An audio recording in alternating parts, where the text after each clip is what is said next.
오늘은 야고보서 1장 19절에서 27절의 말씀을 가지고 그리스도인으로 살라는 제목으로 여러분과 함께 은혜를 나누도록 하겠습니다. 제가 2주 전에 야고보서를 시작을 하면서 말씀을 드린 것처럼 야고보서의 배경은 사도행전 7장에 스데반이 순교를 당한 이후에 예루살렘에 있는 교회에 큰 핍박이 일어납니다. 그래서 사도 외의 모든 성도가 다 도망할 수밖에 없었고 예루살렘과 유대 밖으로 다 흩어집니다.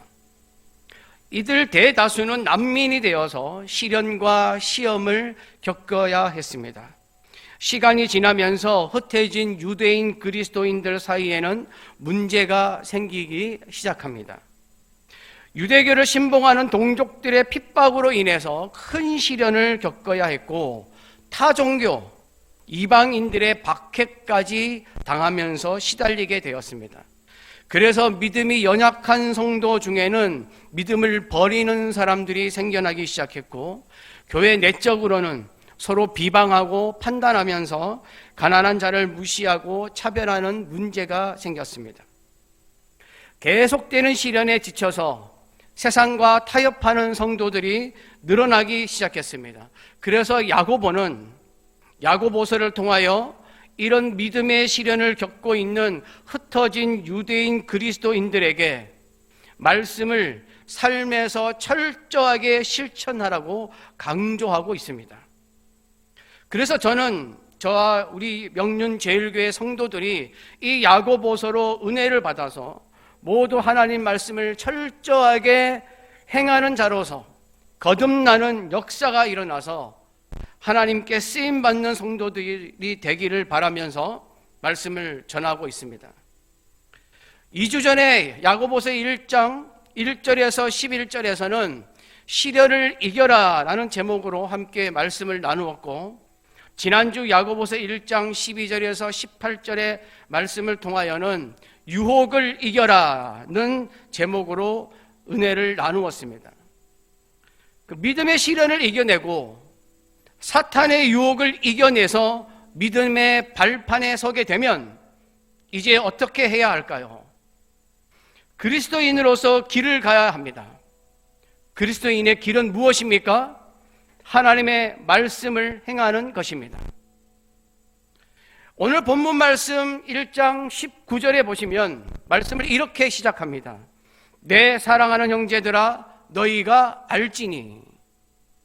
우리가 알아야 할 것이 있다고 말씀하고 있습니다. 그러면 우리가 알아야 하는 것이 무엇인가? 19절입니다. 함께 봉독합니다. 내 사랑하는 형제들아 너희가 알지니 사람마다 듣기는 속히 하고 말하기는 더디하며 성내기도 더디하라. 우리가 알아야 하는 것은 듣기는 속히 하고 말하기와 성내기는 더디하라는 것입니다. 듣다라고 번역이 된 헬라어의 단어가 아쿠오라는 단어인데 이 단어의 뜻이 뭐냐면 하나님의 말씀을 듣다라는 뜻을 가진 히브리어 쉐마에서 왔습니다. 여러분 쉐마라는 말을 들어보셨죠? 신명기에서 이스라엘아 들으라 라고 말씀하시면서 하나님이 말씀을 하셨는데 그때 이스라엘아 들으라 라는 말이 쉐마입니다. 하나님의 말씀을 경청하다, 깊이 새겨 듣다, 듣고 깨닫다 라는 뜻입니다. 그러므로 듣는 것은 무엇을 듣는 것이냐면 하나님의 말씀을 듣는 것입니다. 우리 믿는 사람들이 제일 먼저 해야 할 일은 하나님 말씀을 듣는 것입니다. 우리의 믿음은 하나님의 말씀을 듣는 것에서부터 출발합니다. 로마서 10장 17절입니다. 그러므로 믿음은 들음에서 나며 들음은 그리스도의 말씀으로 말미암았느니라. 또한 우리의 평안함, 이 평안함도 하나님의 말씀을 듣는 데서 옵니다. 잠언서 1장 33절입니다. 오직 내 말을 듣는 자는 평안히 살며 재앙의 두려움 없이 안전하리라. 또한 하나님 말씀에 순종하는 것도 듣는 것에서 시작됩니다. 하나님 말씀을 듣지 않으면 순종할 수가 없습니다. 들은 것이 없는데 어떻게 순종을 하겠습니까? 그러므로 그리스도인이 하나님 말씀을 듣는 것은 매우 중요한 일입니다. 그리스도인은 듣는 것에 익숙해져 있어야 합니다. 들을 준비가 되어 있다는 것은 하나님 말씀에 순종할 준비가 되어 있다는 뜻입니다. 사람의 관계도 그 사람의 이야기를 들어주는 것에서부터 시작이 됩니다. 내 이야기를 들어주는 사람과 좋은 관계가 형성되는 것입니다. 사람의 이야기를 들어주는 것은 그 사람의 마음을 치료하는 효과까지 가져다 줍니다. 여러분, 마음과 정신이 아픈 사람이 상담소에 가거나 병원에 가서 의사와 상담을 하게 되면 상담사와 의사가 하는 일은 그냥 그 사람의 말을 들어주는 것입니다. 말을 들어준다는 것은 그 사람을 받아들일 준비가 되어 있다는 것이고 위로할 준비가 되어 있다는 것입니다. 그러므로 말하는 사람에게는 큰 힘이 되는 것입니다. 그러나 반면에 성경은 더디게 해야 할 것이 있다고 말씀합니다. 그것은 말하는 것과 성내는 것입니다. 말하다라고 번역된 헬라어의 뜻을 보면 어떻게 되어 있냐면 말하다, 발산하다, 전파되다 라는 뜻을 가지고 있습니다. 그러니까 말은 발산합니다. 전파됩니다. 말은 퍼지게 되어 있습니다. 하나님의 말, 복음은 퍼져야 하지만 사람의 말은 퍼지지 않는 것이 좋을 때가 더 많습니다. 사람의 말은 퍼지면 오해가 되고 소문이 되어서 상처를 줍니다. 여러분, 말은 무섭습니다. 말은 사람을 죽이기도 하고 살리기도 합니다. 말을 많이 하게 되면 말 실수를 하게 되고 말을 많이 하게 되면 나타나는 증상이 두 가지가 있습니다. 그게 뭐냐면 비판과 험담입니다.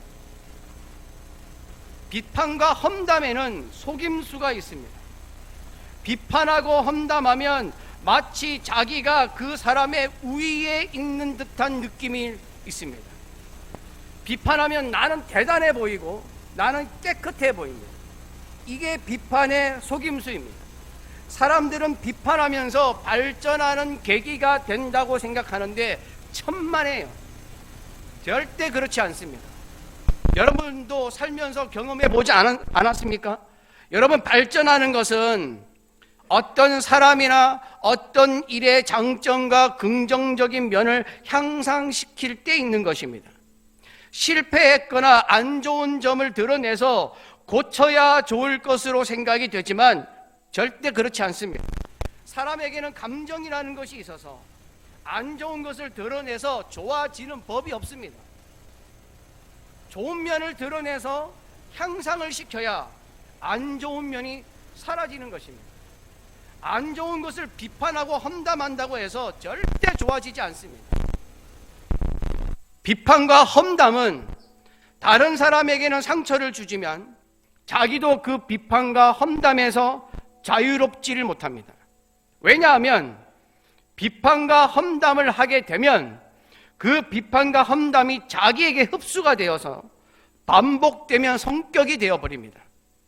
성격이 되면 자기 주위에 있는 사람들이 한 명씩 한 명씩 떠나기 시작합니다. 어느 순간 사람들은 자기 말을 들어주지 않습니다. 비판과 험담하는 사람으로 자기 선입견이 그냥 만들어집니다.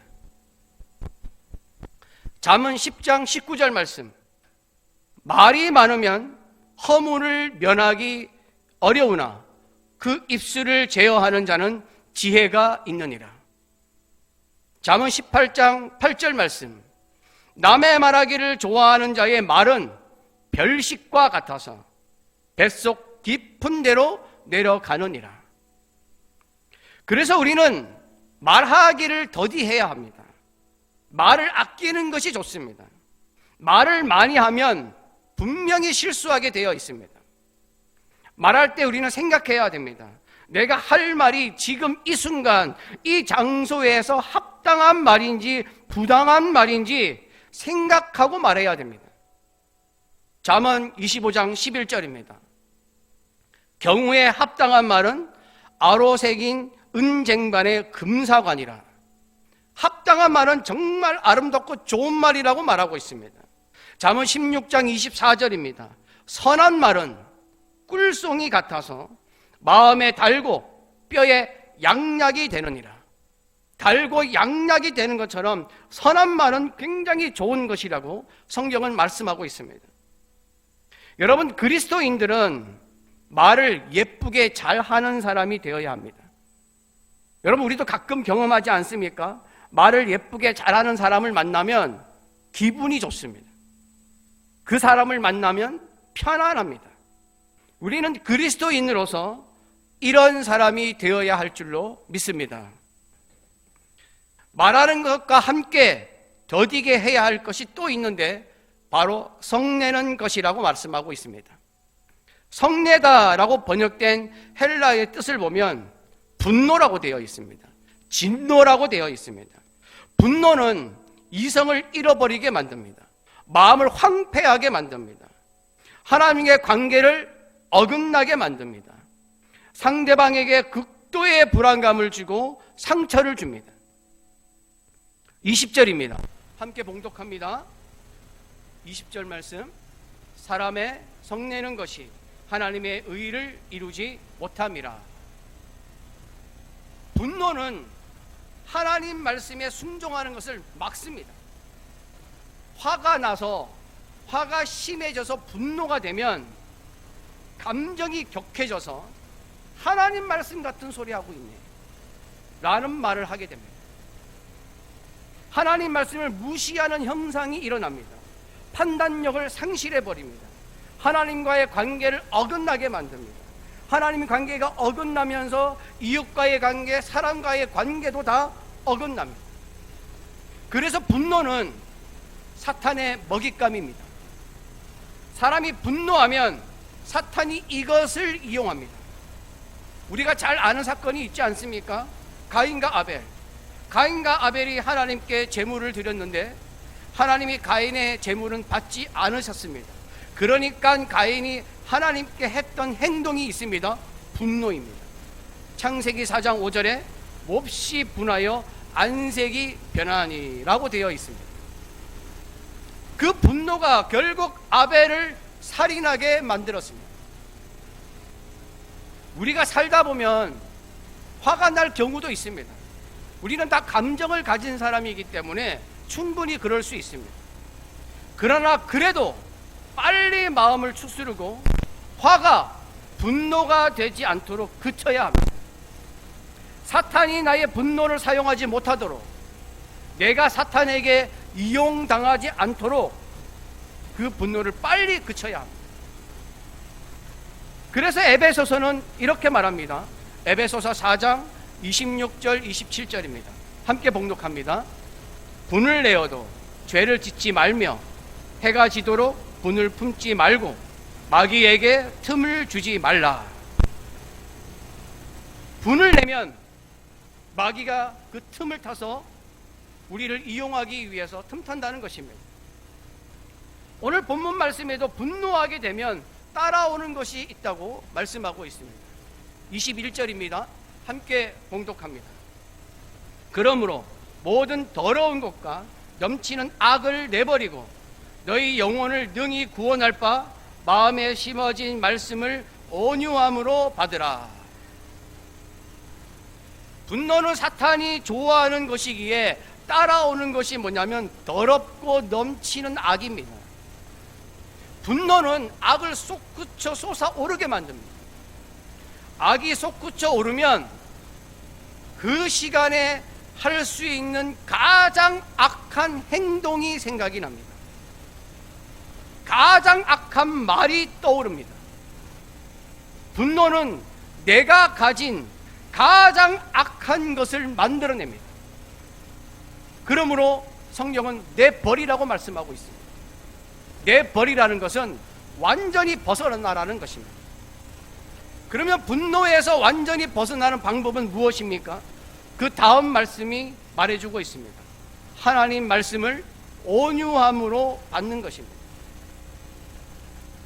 구약에 나오는 온유에 대해서는 제가 금요 기도회 때 말씀드린 적이 있습니다.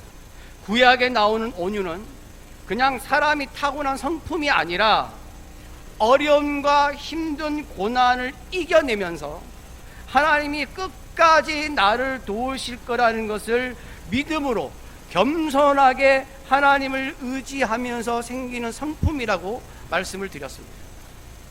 그러면 신약에 나오는, 오늘 말씀에 나오는 온유는 어떤 의미인가?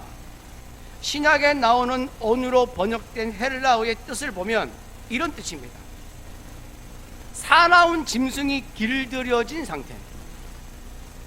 쉽게 말하면 여러분, 야생마가 있지 않습니까? 야생마는 탈 수 없는 말입니다. 타려고 하면 막 앞발을 들고 막 뛰어다니면서 엄청나게 그냥 힘을 발하면서 자기를 통제하지 못하게 하는데, 이 야생마를 길들이면 준마가 되는 것입니다. 그래서 그런 사나운 짐승 같은, 야생마 같은 이 말이 길들여진 상태, 그것을 온유하라고 말합니다. 또는 병으로 극심한 고통을 당하고 있는 환자가 그 고통이 점점 진정이 되면서 차분하게 가라앉는 상태. 그리고 요즘 날씨처럼 정말 이 무더운 날씨에 정말 목이 말라 갈증이 생겼는데 시원한 냉수를 마심으로 말미암아 이 갈증이 해소된 상태, 이거를 온유라고 말합니다. 그러니까 어떤 극심한 상태를 절제하고 통제함으로써 누그러진 상태가 온유입니다. 모든 것을 다 받아들일 수 있을 것 같은 상태. 분노가 일어났을 때에 마음을 추스르고 그치도록 만들어서 누그러지면 온유한 상태가 되는 것입니다. 그 온유한 마음에 하나님의 말씀을 받아들여서 그 온유한 상태가 깨어지지 않고 굳건하게 해야 합니다. 이렇게 분노는 하나님의 의를 이루지도 못하게 하고 더러운 것과 넘치는 악을 만드는 근원이기에 더뎌야 합니다. 그리고 하나님 말씀으로 다스려야 합니다. 그래서 22절에는 너희 말씀을 행하는 자가 되라고 말씀하고 있습니다. 22절입니다. 함께 봉독합니다. 너희는 말씀을 행하는 자가 되고 듣기만 하여 자신을 속이는 자가 되지 말라.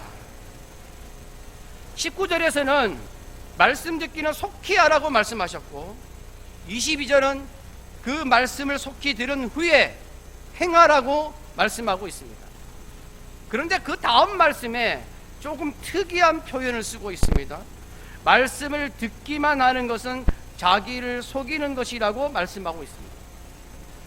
속이다 라고 번역된 헬라어의 뜻을 보면 뭐라고 되어 있냐면 잘못 계산하다, 잘못 세다, 잘못 생각하다 라는 뜻을 가지고 있습니다.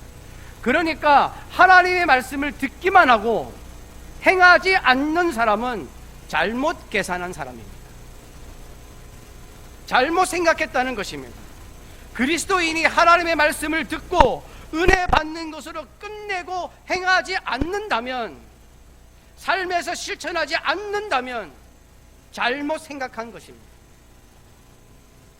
그리스도인은 그런 사람이 아닙니다. 그리스도인은 하나님의 말씀대로 사는 사람입니다. 하나님 말씀을 가지고 씨름하면서 말씀에 순종하기 위해서 몸부림치는 사람이 그리스도인입니다. 그런데 말씀을 듣기만 하고 행하는 것을 생각하지 않는다면 잘못 생각한 것입니다. 잘못 판단한 것입니다. 23절에서 25절에는 또 이렇게 설명합니다. 23절에서 25절 함께 봉독합니다. 누구든지 말씀을 듣고 행하지 아니하면 그는 거울로 자기의 생긴 얼굴을 보는 사람과 같아서 제 자신을 보고 가서 그 모습이 어떠했는지를 곧 잊어버리거니와 자유롭게 하는 온전한 율법을 들여다보고 있는 자는 듣고 잊어버리는 자가 아니요 실천하는 자니 이 사람은 그 행하는 일에 복을 받으리라. 교회 학교에서 너무 크게 말씀을 읽어줘서 막 힘이 납니다. 말씀을 듣고 행하지 않는 사람은 거울로 자기가 어떻게 생긴 것을 보는 사람과 같아서 자기 자신을 보고 가서 그 모습이 어떠했는지를 곧 잊어버린다고 말씀하고 있습니다. 여러분, 이 당시에는 거울이 지금처럼 유리가 된 게 아니라 구리로 되어 있었습니다. 그래서 구리를 완전히 이렇게 깨끗하게 닦아서 그 구리로 거울을 보게 되었는데, 그래서 이 당시의 사람들은 거울을 자기를 보려면 굉장히 자세히 봐야 했습니다. 거울을 자세히 보면서 얼굴에 뭐가 묻었는지, 뭐 파운데이션이 잘 됐는지, 기초 화장이 잘 묻었는지 잘 됐는지, 남자들은 뭐 코털이 튀어나오지 않았는지, 머리 모양은 뭐 괜찮은지 뭐 다듬기도 하고 고치기도 하고. 그런데 자세히 보기는 하지만 이 거울을 보면서 신경을 곤두세우는 사람은 없습니다. 거울을 자세히 보다가도 떠나면 곧 잊어버립니다. 거울 속에 비춰진 내 모습이 어땠지? 뭐였지? 막 기억하면서 막 그렇게 뭐 집중을 하면서 다니는 사람은 별로 없습니다. 금방 다 잊어버립니다. 이게 무슨 말입니까? 거울로 보는 것은 집중해서 신경을 쓰면서 보는 것이 아닙니다. 그냥 필요해서 보는 것입니다. 본 후에는 아무 생각 없이 당연히 잊혀지는 것입니다. 하나님 말씀을 보는 것처럼, 말씀은 들었지만 하나님 말씀을 거울로 보는 것처럼, 말씀은 들었지만 듣고 난 후에 예배가 끝나고 교회에서 나가 삶의 자리로 돌아가면 아무 일도 없었다는 듯이 잊어버리는 것, 이것은 그리스도인으로서 잘못된 생각입니다. 그러나 거울로 자세히 들여다보는 것처럼 하나님의 율법, 하나님의 말씀을 자세히 들여다보는 사람은 다릅니다. 이 사람은 하나님 말씀을 자세히 들여다보면서 나에게 잘못은 없는지, 내가 회개해야 할 것은 없는지, 하나님의 뜻은 무엇인지, 내가 실천해야 할 것은 무엇인지, 무엇을 해야 하고 무엇을 하지 말아야 하는지 말씀을 자세히 보면서 실천하려는 사람입니다. 그래서 성경은 말합니다. 이 사람은 그 행하는 일에 복을 받으리라. 말씀대로 행하는 자는 하나님이 그 행동을 보고 계시기에 하나님이 주시는 복을 받습니다. 말씀대로 살려고 하는 사람은 반드시 하나님을 삶의 자리에서 만나게 되어 있습니다. 작고 사소한 일부터 크고 중요한 일까지 하나님이 함께 하심을 경험하게 됩니다. 하나님을 경험하게 되면 삶의 자리에서 복을 주시는 하나님으로 인해서 그 삶에 놀라운 일이 생기고 하나님이 주시는 능력의 삶을 살게 되는 줄로 믿습니다. 26절, 27절은 오늘 말씀의 결론을 맺고 있습니다. 함께 봉독합니다.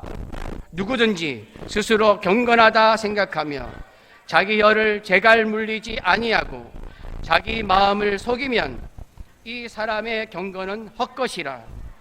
하나님 아버지 앞에서 정결하고 더러움이 없는 경건은 곧 고아와 과부를 그 환난 중에 돌보고 또 자기를 지켜 세속에 물들지 아니하는 그것이니라.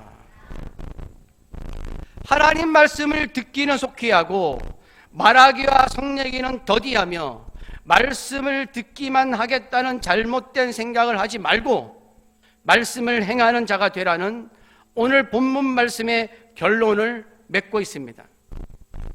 26절에서 27절에 나오는 경건이라는 말은 종교를 가진 사람, 하나님을 믿는 사람을 의미하는 단어입니다.